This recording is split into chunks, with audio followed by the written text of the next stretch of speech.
What's going on, guys? It's Gritty from GRT Paintball, and today we're breaking down a critical point between San Diego Dynasty and Blast Camp, two very different teams with different approaches to the game. In this video, we're going to break down what each team's goals were during the point, the advantages that they gained or lost as the game unfolded, and who came out on top. But most importantly, we're going to talk about the key takeaways that we can all learn from how these teams fought through this match. So, whether you're looking to level up your own game or just love dissecting high-level paintball strategy, this breakdown is for you. So let's jump right in. Jumping into, after a really long break to talk strategy, San Diego Dynasty up by 1 over Blast Camp. Blast Camp 5 alive, filling out the snake insert and bottom side of the field. Yeah, risky gutsy move there. Risky, but made it work as 5-on-5 situation. Hey man, it's tough to go into those Dynasty guns when they got the gaps locked up. They apparently not those. La Papa makes the move through, no problem for La Papa. I feel like Blast Camp has been probably one of the more consistent teams all weekend doing that. They've just made those moves and they've gotten to those spots. Don't see a lot of. I feel like I haven't seen a lot of those guys get shot on fills from position to position. Blast Camp likes these towers in the center of the field. Yeah, well, when you're John Chapah Soap, you can do that because you're nice and tall for being that Midwest corn. Yeah. So 5-on-5 Dynasty playing a more defensive game as Ryan Greenspan and Archie Montemayor on the far side are playing cross. Really kind of worried about La Papa here in the snake, as they should be. Yeah, they're trying to stop him going forward by blind shooting. Yeah, and this is where whoever's in the back, Garrity, I think, the Blast Camp's got to recognize all the pressure is now on La Papa. Let's get down the field. Blast Camp have 4 bodies stacked up on the side. Big up and around move for Archie as Ryan Greenspan fills in the top side snake. Wow, that's a big move. We haven't seen that from that temple coming this way, but I like it. Everything's kind of blocked in the middle there. Yeah, and maybe it's a good recognition because the Dynasty players are looking the other way. Right. Yeah, Archie was the only one looking this way, and he gets the shot on the Papa. Wow. Nice He's shot playing there. outside in here. Yeah, and it's let's see now if what we talked about previously with damage. If Follow up. yeah, if that can happen here for Ryan Greenspan in the top side snake, though, for Dynasty. 4-on-5 advantage. he's gonna get caught right here. Ooh, no, I think that's a referee call. Is that another Dynasty player there? I think it's a media guy with the blue shirt. media guy. That threw me off. Media. Yeah, so Ryan Greenspan only really, I'm surprised he hasn't crawled past the 50 because he doesn't have much to contend with on the tape. I think there's 2 players. I think it's Ryan in the back. Oh, there is. Arturo or something. Oh, wow. Oh, so no, that's Can't see him from here. Danny. Give it to me. Danny. Oh, Danny. Schonauer. Nice. Yeah. Yeah, Danny went on the break, I think, and then Ryan followed him up. Yeah, so I completely missed that. Thank you, Rich. That's okay. He just got to be careful playing Crawled over the the other way top. towards Ryan, so it looked like he was going to bunker run. Yeah. And then I was like, well, he clearly could have shot him and didn't, so it can't be a guy. Archie Montemayor makes the bump into this crucial spot here to lock him in a gunfight with Archie Eckhart. got And dude, he got no lucky. idea he was there. He got real lucky.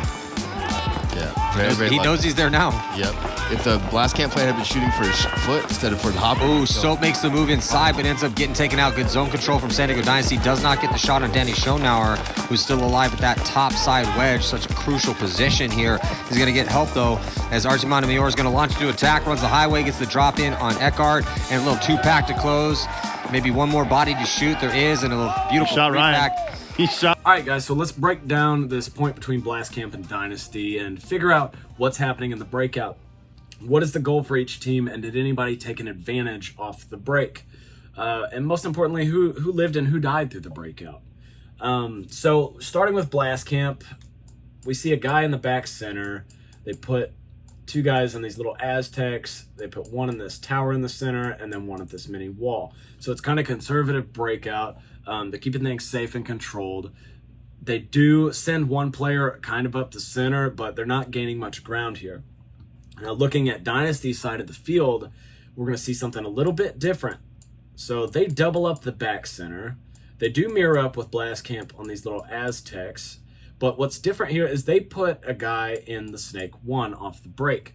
So whether it's because they got through Blast Camp lanes, whatever it is, they risked Schonauer's body to get into the Snake early on, which is giving them a huge advantage very early in this point.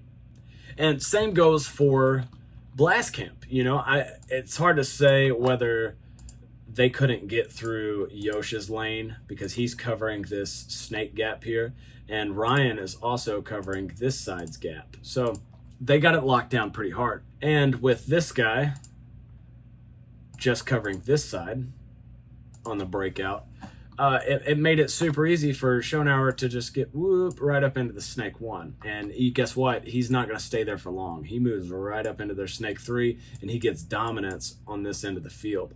So it really makes Blast Camp respect Dynasty's game in this situation. So for the breakout, I'm 100% giving it to Dynasty just because they took the risk, they succeeded in the risk, and they gained the on-field position advantage.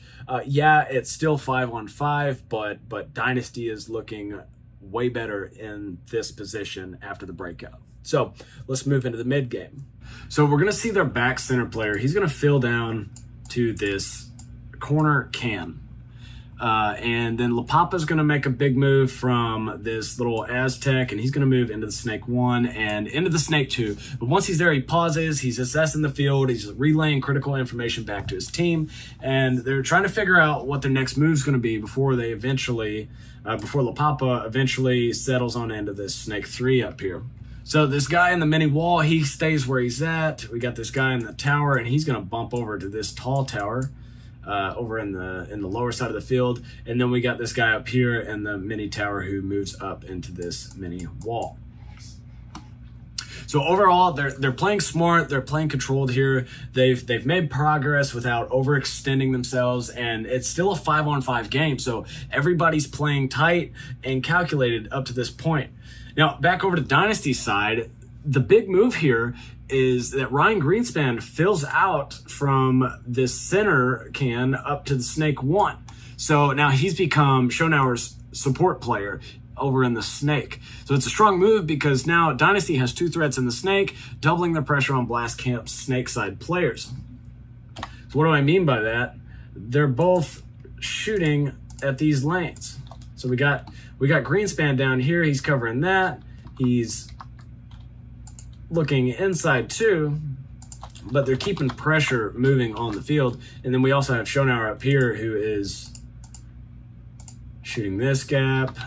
He's shooting this gap here.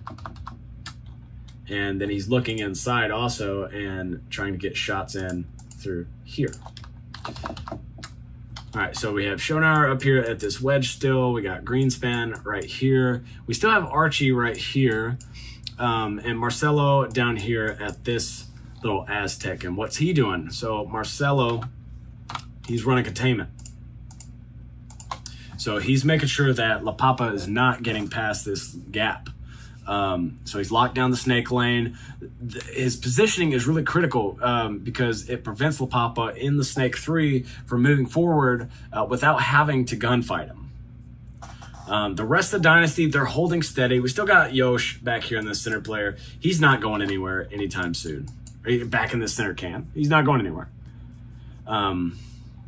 But the rest of Dynasty, they're holding steady. They've got 3 players on the back line maintaining their lanes while the snake side applies pressure. So why does this work for Dynasty? They're expanding their presence on the field while maintaining strong defensive coverage. So by having 2 players in the snake, Dynasty's pressure on Blast Camp's snake side becomes overwhelming. Blast Camp's progression on the field is solid, but without eliminating anybody on Dynasty's side of the field, they're starting to feel the heat. Now, we're going to see a key move here that's about to happen where Archie Montemayor makes a linchpin move. He sets the stage for what is coming next. And while we're going to break that down here in just a minute, it's important to note that Dynasty's cohesion and field awareness are really on display right now. So here's the mid-game takeaways. While nobody's been eliminated yet, and both teams are making their moves, Dynasty clearly has the upper hand. Their expansion into these key positions, particularly doubling up the snake with Schonauer and Greenspan, it gives them the control over the game. And Blast Camp is still in this, but their slower progression and inability to disrupt Dynasty's positioning means that they're fighting from behind at this point. All right, now let's move into the late game at this point. We're about to see Archie make a game-defining move that completely explodes this point wide open. So here's what happens. Archie moves from this little Aztec right here. He moves up into this wall, but he doesn't stop there. He's going to shoot all the way over here to this other mini wall. This move puts Archie in control of that lane that La Papa is holding from right here. So he's standing over this wedge, and Archie, and he's gunfighting this way. So he's standing over this wedge, and he's gunfighting here with Marcelo, and he's snapping at Yosh when he can. So he's targeting both these guys, and La Papa's looking to make a move down the tape and obviously shoot somebody in the back. He doesn't see Archie make this move over into this wall. And so what happens is when he snaps back out, he snaps back right into Archie's lane and becomes the first player eliminated by Blast Camp. So now we're on a 5-on-4 situation with Dynasty's advantage. We still have Schonauer. He's still up here in this Snake 3. He's kind of moving back and forth. We got Ryan up here in the Snake 2. And Schonauer's going to start looking inside at this point. Ryan is now focusing his fire this way, controlling that from the inside. And we have Schonauer looking cross field. So they're crossed up this way. And why is this important? It makes it where Ryan has control over who comes to stab Schonauer in the back. So now we have Schonauer. He's laning cross field, waiting for somebody to make a mistake. And then this tall tower player tries to make a move up into this brick. And when he does, he gets shot by Schonauer. So now, 5-on-3 situation. So at this point, we have this corner player who has moved into the Snake 2. This guy that was at the mini wall moved over into the Snake 1. And we still have this guy over here at this mini wall. Now, Blast Camp is trying to maintain as much ground as they can, and at the same time cross up on the field as to not get shot in the back. However, they make the mistake here of both of these players looking down the tape. Now on Dynasty side, we still have Schonauer up here at this Snake 3, still have Ryan in the Snake 2, we got Yosh sitting pretty in the back, and then we have Marcelo at this little Aztec. These guys are just holding it down. Here's what happens that explodes this game wide open. Archie, here at Blast Camp Snake 3, jumps over the snake beam, runs the highway, shoots this guy in the back, runs on through, shoots this guy in the back, runs on in, shoots this guy in the back, and closes out the point. So when the dust settles, Archie walks away with a 4-pack, completely blows this game wide open. So what can we take away from this? Well, Archie's linchpin move here was realizing that Dynasty's advantage was on this lower side of the field. And he capitalized on it with an aggressive move that opened the point wide open. So he bumps out to this wall, comes down here, takes over this gap, and by shooting La Papa, gains that control, gets that advantage, the 5-on-4, and that is Dynasty's sweet spot. Once they take one player out, you can expect the point to be over. Now, the second thing is that field awareness matters, guys. La Papa didn't see Archie's move, and that cost Blast Camp a key player and allowed Dynasty to capitalize even further than they already were. Now, you guys have to have patience and timing with this, right? So Archie and the rest of the Dynasty, they're waiting for the right moment to push, and they maintain control on the field, which forced Blast Camp to make these mistakes. So what's the lesson here? Well, you got to keep your head on a swivel. You got to communicate with your team, and you got to stay aware of the field at all times.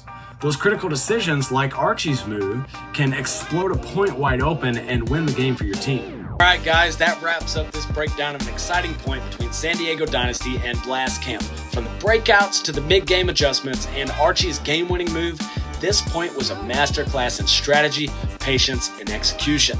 Now, I want to hear from you. What was your biggest takeaway from this point? Drop a comment below and let's talk about how these lessons apply to your own game. If you found this video helpful or entertaining, don't forget to like, share, and subscribe for more breakdowns, strategies, and tips to elevate your paintball game. Thanks for watching, guys, and as always, stay gritty, stay focused, and I'll catch you in the next one.